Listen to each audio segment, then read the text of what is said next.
Und das erste Thema, das ich spannend finde in diesem Zusammenhang, ist, was bedeutet Alleinheit? Wenn man sagt, letztlich ist alles eins. Das ist eine sehr spirituell klingende Aussage.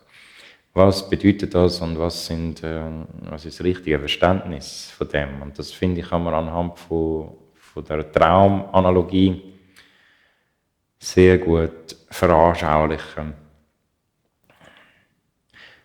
Ich habe schon gesagt, die Traumperson hat eine objektive Welt. Die sind zusammengegeben. Wenn der Träumer anfängt zu träumen und er hat einen Traum, wo Ich vorkommt, dann kommt das Ich immer zusammen mit der Welt vor. Man hat nie einen Traum von Ich, wo für sich allein ist. Zum Ich gehört die Welt vom Ich. Und das sagen auch alle Schriften, Ego und Welt werden gleichzeitig geboren und verschwinden gleichzeitig. Sie gehören zusammen, das ist eins. Traum. Traumperson und ihre Welt, die Traumwelt sind eins, sie kommen zusammen. Sie kommen nur zusammen vor, sie werden zusammen geträumt. Und jetzt könnte eine Person in dieser Traumwelt die Idee haben, dass eigentlich alles eins ist. Und in einem gewissen Sinn hat sie recht. Aber die Frage ist eben, in welchem Sinn, dass sie recht hat. Für die Traumperson sind Gegenstände, die in ihrer Welt vorkommen, Gegenstände, objektive Gegebenheiten, dort aussen. Und wenn das da Traumperson wäre und das da ein Tisch, der im Traum vorkommt, dann ist es auf dieser Ebene, auf der Ebene von der Person in ihrer Welt, wo alles ist, was es gibt für die Person, sind der Tisch und ich nicht eins. In der Traumwelt ist da eine Person und da ist ihre Welt.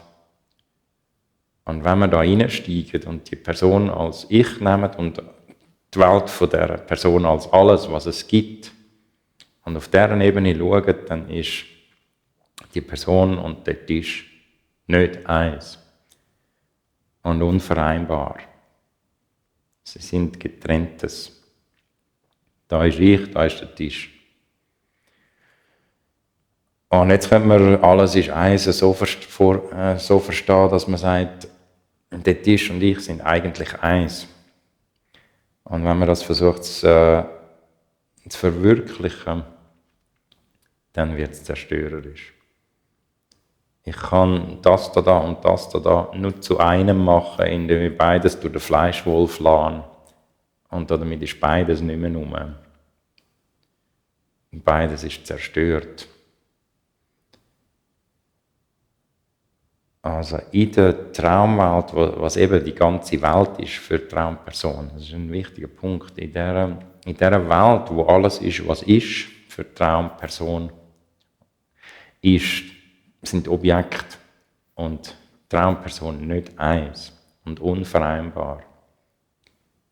Der Tisch ist dort, ich bin da. Und wenn ich alles ist eins so verstehe, dass das und das eigentlich eins sind, dann kann ich das nur verwirklichen, indem wir beides zerstören. Getrennt kann nicht vereinigt werden, außer wenn man die Trennung auflöst. Aber damit ist das Getrennte nicht mehr, was es war, sondern zerstört.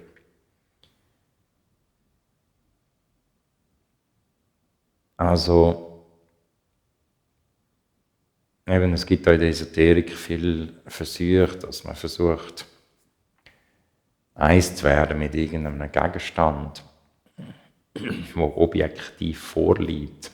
Also, zwei Objekte können nur durch Zerstörung eins werden. Und nachher sind beide nicht mehr rum. Beide sind zerstört worden. ich bleibe in dem Beispiel, was wirklich eins ist, oder auf die Art, wo wirklich zutrifft, dass Einheit besteht, ist, dass die Traumpersonen wie auch ihre Welt beide Geträumtes sind.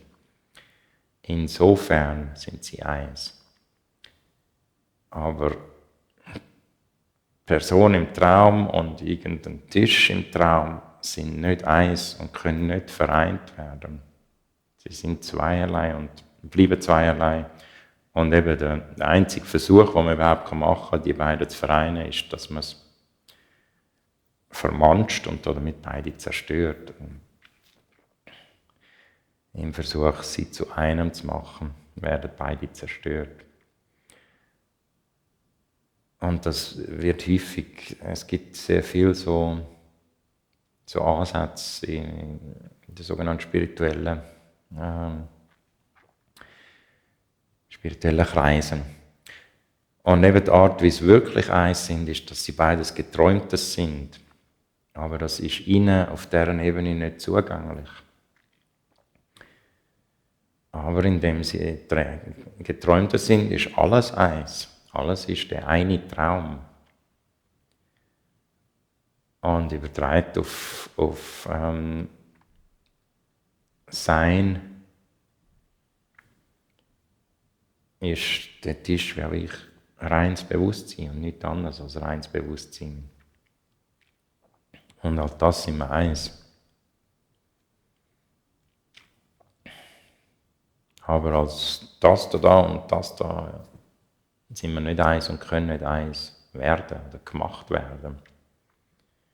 Und eben jeglicher Versuch, auf deren Ebene Einheit zu verwirklichen, ist gewalttätig und zerstörerisch.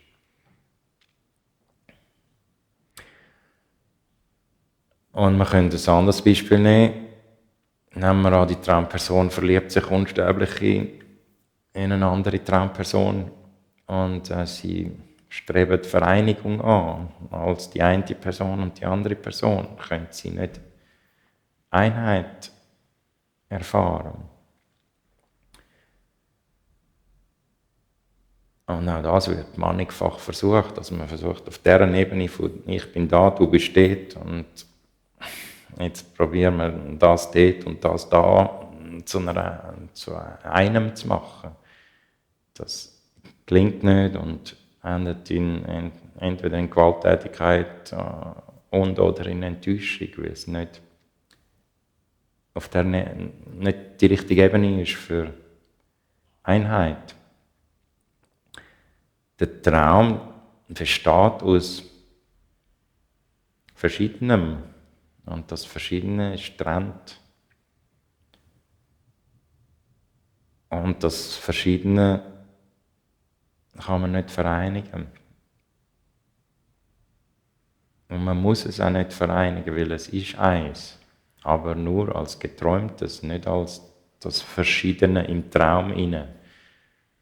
Als das Verschiedene im Traum inne ist es Verschiedenes, weil das ist eben die ganze Welt. Für die Traumperson ist das die Welt. Es gibt keine andere Welt als die. Und die Welt besteht aus Verschiedenem. Und das ist unvereinbar. Aber es ist alles Geträumtes. Und als das ist es eins. Eins und dasselbe Traum.